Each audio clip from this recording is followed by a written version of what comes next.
ಇದು ಹೋಂಡಾ ಎಸೆಂಟ್ ಅಲ್ಲ ಗಾಡಿ ಎಲ್ಲ ಬೋರ್ಡು. ಹೋಂಡಾ ಎಸೆಂಟ 2018 ಅಣ್ಣ ಇದು. ಎಂಟು ಮಾಡಿ ಓನರು. ಓನರ್ ಫೋರ್ತ್ ಓನರ್ ಅಣ್ಣ. ಡಾಕ್ಯುಮೆಂಟ್ಸ್ ರನ್ನಿಂಗ್ ಇದೆಯಾ? ಡಾಕ್ಯುಮೆಂಟ್ಸ್ ಇನ್ಸೂರೆನ್ಸ್ 3 ಮಂತ್ ಇದೆ. ಹ್ಮ್. ಪಾಸಿಂಗ್ ಇನ್ನು 6 ತಿಂಗಳಾಯ್ತು. ಗಾಡಿ ರನ್ನಿಂಗ್ ಎಷ್ಟಾಗಿದೆ?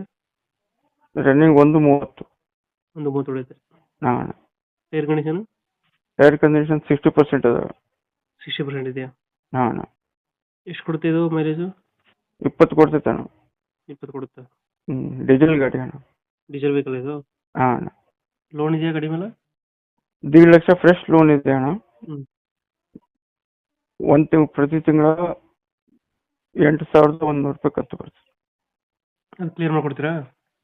ಕಂಟಿನ್ಯೂ ಕೊಡೋದು ಕಂಟಿನ್ಯೂ, ಕ್ಲಿಯರ್ ಅಂದರೆ ಕ್ಲಿಯರ್ ಅಣ್ಣ. ಬೇಕಂದ್ರೆ ಕಂಟಿನ್ಯೂ ಕೊಡ್ತೀರಾ? ಹ್ಞೂ. ಗಾಡಿ ಫೀಚರ್ಸ್ ಒಳಗಡೆ ಕಂಪ್ನಿ ಸಿಸ್ಟಮ್ ಇದೆ ಅಣ್ಣ. ಕಂಪ್ನಿ ಸಿಸ್ಟಮ್ ಐತೆ? ಹಾಂ ಕಂಪ್ನಿ ಸಿಸ್ಟಮ್. ಇದೆಲ್ಲೈತೆ ಗಾಡಿ ಲೊಕೇಶನ್ ಗಾಡಿ? ಇದು ಮುದ್ದೇಬೇಡ.